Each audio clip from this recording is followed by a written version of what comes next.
Good evening and thank you for joining us. The city is considering some massive public transit improvements in order to leverage more than $60 million in federal and provincial funding through the newly announced Investing in Canada infrastructure program. Council will get an update on the program tomorrow evening.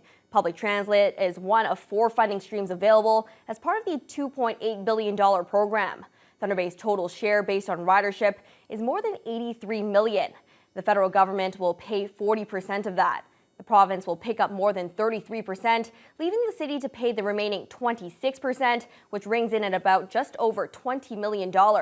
City staff is pursuing a number of transit system improvements, including improved fully accessible bus stops, improvements to key transfer hubs, reloadable electronic smart cards for fare payment, and a mobile app to help connect riders with available vehicles, among others. Also on Monday, councillors will hear a summary of the 2019 provincial budget changes that may impact the municipality. They will also be asked to consider new operating models for the city's community centres and adopt a new emergency management program to comply with provincial standards. Kiiwetinoong MPP Sol Mamakwa is raising concerns about a number of provincial changes which will affect Northern First Nations. This past week, Mamakwa questioned Premier Doug Ford's proposed changes to the Endangered Species Act, the review of the Far North Act, and changes to the Environmental Assessment Act. He says Matawa chiefs have ideas to improve the environmental assessment process, and Ford has yet to consult them. Why has not the Premier not responded and not taken the time to meet with Matawa chiefs on the Ring of Fire developments and the approach and including First Nations and decision-making in the North? I appreciate the members' comments about some of these environmental. They're still posted on the environmental registry for comment. We're still engaging a variety of stakeholders. And again, I look forward to the feedback that we get. We have received a tremendous amount of feedback from the public and Indigenous communities to date. A 27-year-old Geraldton man is facing numerous charges after threatening officers with a weapon before fleeing the scene. Greenstone OPP responded to a residence on Oseski Drive in Geraldton just before 2 p.m. Friday as part of an ongoing investigation. Police were confronted by a man who threatened them with an edged weapon believed to be a machete and then fled into the bush. Local schools and the hospital were put on a hold and secure lockdown during the search. The suspect was found yesterday at the Geraldton District Hospital and was arrested. Christopher Bourseau has been charged with break and enter, 2 counts of theft of a motor vehicle, mischief over $5,000, mischief under $5,000, possession of a weapon for a dangerous purpose, and assault with a weapon. The pedestrian walkway along the top of the boulevard at Lake Dam will be temporarily closed tomorrow and Tuesday, followed by another 2-day closure on May 21st and the 22nd. The purpose of the closure is to do maintenance and repairs to the top deck of the walkway. For an alternate route, pedestrians are directed to use the trail to Cumberland Street. Signs will be posted indicating that the walking route is closed while repairs are underway. For over 70 years, the War Amps have been running a key tag service to return lost keys to their owners.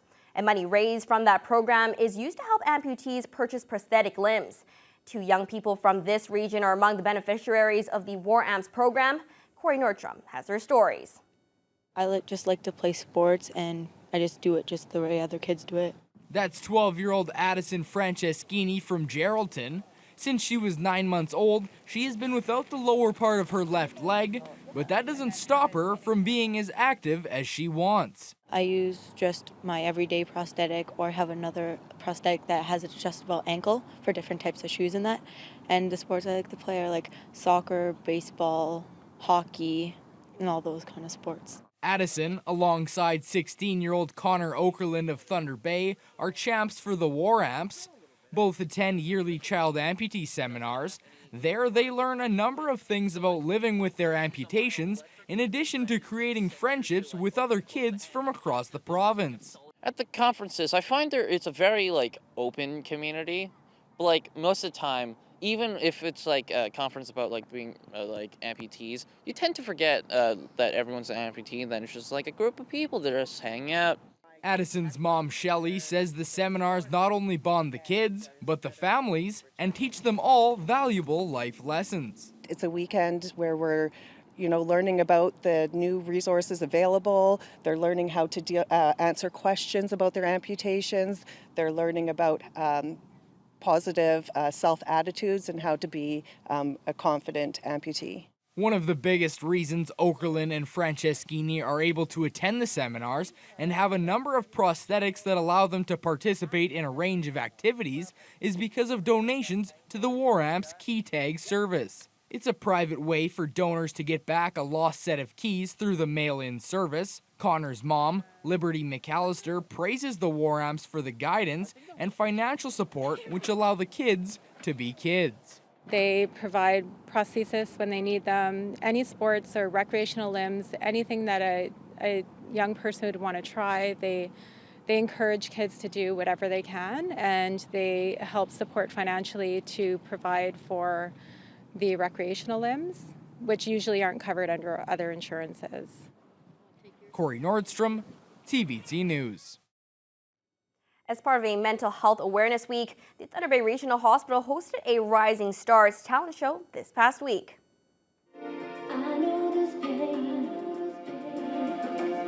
Why do you lock yourself up in these chains? Performers who have either faced battles or continue to battle with mental illness lit up the stage and showcased their gifts. The Canadian Mental Health Association states that in any given year, 1 in 5 people in Canada will personally experience a mental health problem or illness. Awareness Committee Chair Heather Kozak says it's important to reduce the stigma around mental health. Well, one of the most important things we still see in mental health and mental illness is stigmatization. So when we have more events like this, we find that people feel more open to come in for help, and they also start a dialogue around mental health and how important it is to maintain that. You know, it's something that it's become more and more talked about over the past few years, it seems, but still definitely a lot of quiet suffering going on. And it's nice to just have people out there showing that they care. Close to 10 different acts took the stage. The Royal Canadian Legion Branch 5 put on a fresh new fundraiser with a twist from the East Coast. Taste of Newfoundland offered members a full experience from the Rock, including the fishy tradition of being screeched in. The event included a Newfoundland Jigs dinner along with live music on the Legion stage. About 100 attendees took part, and they all had the opportunity to join skipper Tommy Codfisher at the front of the hall and kiss a real codfish before putting down a shot from the great land the night was dedicated to. From coast to coast. From coast to coast. We love thee, Newfoundland. We love thee, Newfoundland. Over the lips, between the gums, look at her stomach, here she comes. Gopher! We've been trying to do lots of upgrades, and we've had lots of volunteers to help us out, and we've had some donations, but we need more, and this is one way to get them, and to get people into the Legion so that they'll come back. We all know how the veterans feel, and all know how the veterans have been treated over the years, and I think it's very important that we try to keep the Legions open to help the veterans. This is a great place to be, as you see tonight. Organizers counted roughly $3,000 in raised funds from the event. All donations are being put back into building renovations, which Legion officials say will cost upwards of $100,000. Just in time for the summer, Nipigon's Edge Art Studio and Gallery has opened its doors to the public. The building is aimed at both beautifying the downtown area and providing activities for area residents of all ages. Adam Riley was at the grand opening and files this report. 1, 2, 3. Oh. There we go. All right. With the grand opening of the Edge Art Studio and Gallery, residents of Nipigon and the surrounding area now have a space to foster their creative ambitions. Mayor Richard Harvey says the gallery will further improve the quality of life for the community. This is something for the community, and as I was commenting earlier as we were just starting out there, I was asked that question about what makes this so important. And it is that it really draws the community together, allowing so many different opportunities, from anything from drama to dance to painting to cultural activities. Harvey believes the gallery will also help revitalize the downtown area, adding it has already gathered some praise from residents. We had 3 buildings that were in rough shape that are right in our downtown area, but if you look at these buildings, they are just absolutely beautiful. So many people talk about how this just creates such an image for the community. In total, $85,000 of funding from the Ontario Trillium Foundation helped renovate the 3 buildings and make the gallery possible, with a further $22,000 supplemented from the town. Economic Development Officer Suzanne Kuko says the studio has been an idea 4 years in the making. We had this idea rolling around in our heads to have a place dedicated for the arts in our community, to serve all 4 communities, but to be based in Nipigon.